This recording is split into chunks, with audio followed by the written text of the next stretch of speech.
Hello student hello student, जो छात्र class 3 में पढ़ते हैं, कक्षा 3 में पढ़ते हैं और आप अपने पेपर की तैयारी करना चाहते हैं तो फिर आप इस चैनल को सब्सक्राइब कर लें, क्योंकि ये वार्षिक परीक्षा 2022 का पेपर है और ये कक्षा 3 वालों के छात्रों का है। इसका विषय हिंदी है, तो आप इस चैनल को सब्सक्राइब कर लीजिए और आप अपने पेपर की तैयारी अच्छे से कर सकते हैं, क्योंकि इस वीडियो में हम कक्षा 3 वालों के छात्रों का पेपर को हल करने जा रहे हैं, जिससे कि आप पेपर की अपनी तैयारी अच्छे से कर सकें।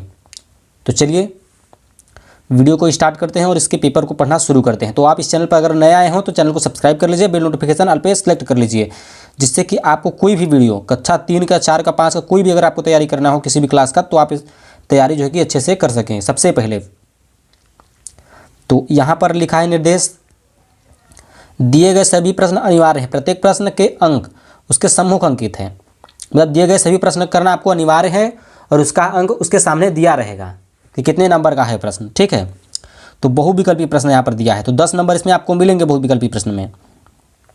तो आपको कोई भी प्रश्न छोड़ना नहीं है, सभी को करना है। तो यहाँ पर लिखा है पहला प्रश्न, निम्नलिखित शब्दों में कौन सा शब्द सही है। ये लिखा है किताब, ये भी किताब लिखा है, ये भी किताब लिखा है, ये भी किताब लिखा है। तो इनमें से शब्द जो है सही कौन सा है, तो वह हमारा क वाला सही है। तो इस छात्र ने टिक लगाया है, बिल्कुल सही लगाया है, ये क वाला सही होगा। प्रश्न नंबर दूसरे की तरफ चलते हैं।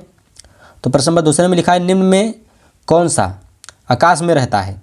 मछली, मानव, मेंढक और चांद। तो आकाश में जो रहता है वह चांद रहता है। तीसरा, इनमें कौन सा स्त्रीलिंग शब्द है। लड़का, बैल, लड़की। तो जो लड़की है वही होगा।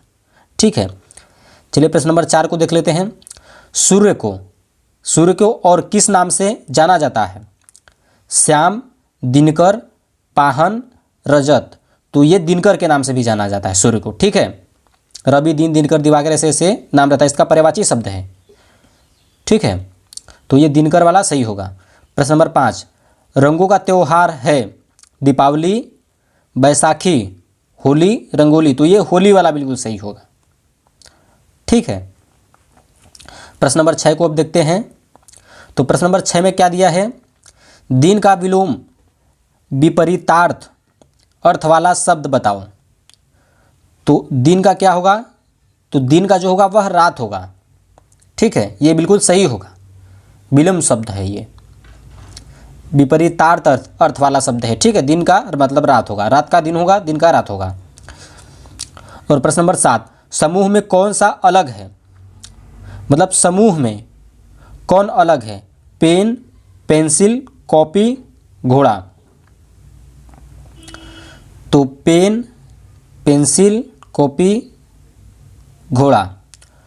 तो यहाँ पर पेन जो है कि पेंसिल जो है कॉपी है, तो ये तीनों समूह में हैं, मतलब एक ही शब्द है। घोड़ा जो है वह पशु है, ये अलग है। तो वही आपको बताना था कि इसमें समूह में कौन कौन से हैं और मतलब कौन सा अलग है समूह से। तो ये घोड़ा जो है सबसे अलग है। आई होप कि आपको प्रश्न नंबर 7 क्लियर हो गए। तो चलिए इसके आगे के प्रश्नों की तरफ चलते हैं। तो अब हम आ चुके हैं प्रश्न नंबर अपने 8 की तरफ। तो चलिए स्टूडेंट, अब हम जो है कि चलिए छात्रों, अब हम जो है कि प्रश्न नंबर 8 में आ चुके हैं और इसके प्रश्नों को पढ़ लेते हैं, फिर से हम हल करना शुरू करते हैं। तो प्रश्न नंबर 8 में क्या दिया है, अगर पेड़ भी चलते होते। कविता के रचयिता क्या नाम। तो इसके जो रचयिता हैं, अगर आपने कक्षा 3 में पढ़ा होगा तो आप बता देंगे। तो इसके जो रचयिता हैं दिविक रमेश हैं।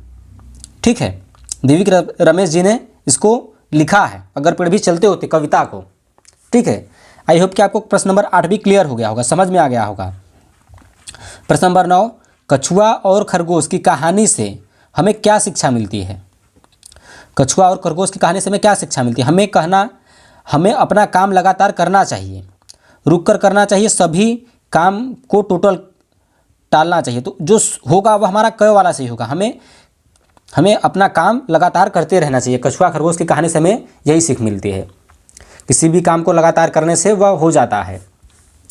प्रश्न नंबर 10वां, चांद ने माँ से क्या सिलवाने की बात कही। टोपी, मोजा, पैंट, ऊन का मोटा एक झिंगोला। तो अगर आप कक्षा 3 में पढ़े होंगे, अगर आप कक्षा 3 में पढ़ेंगे तो आप इस प्रश्न को भी हल कर पाएंगे। ठीक है। चलिए प्रश्न नंबर, अब हम 11 में आ चुके हैं और 11 को भी आप पढ़ सकते हैं।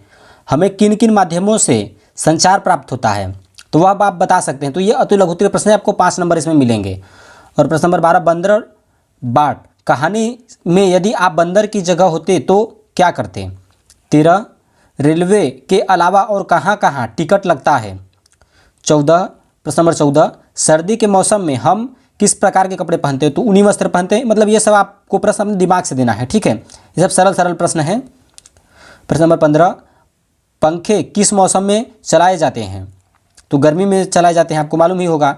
16, आप अपने गांव के तालाब में क्या क्या देख सकते हैं, तो मछली देख सकते हैं, मेंढक देख सकते हैं, तो यही सब आपको बताने हैं। प्रश्न नंबर 17, पेड़ों से हमें क्या क्या मिलती है, तो पेड़ों से पेड़ों से जो कि हमें सब्जी मिलती है, फल मिलते हैं, यही सब आप बता सकते हैं। तोता क्या खाता है, तो तोता जो कि मिर्चा खाता है, अमरूद खाता है, ये सब बता सकते हैं आप। आपकी माँ आपके लिए कौन कौन सा काम करती है, तो ये आपको बताने हैं। तो आई होप कि आपको छात्रों ये सारे प्रश्न क्लियर हो गए होंगे। तो जो छात्र क्लास 3 में पढ़ते हैं इस चैनल को सब्सक्राइब कर लें, जो नए आए हैं छात्र, और जो पढ़ाई कर रहे हैं वह सब अच्छे से तैयारी करते हैं अपने पेपर की। चलिए अब तक के लिए इतना ही, मिलते हैं आपको नेक्स्ट वीडियो में। Good bye.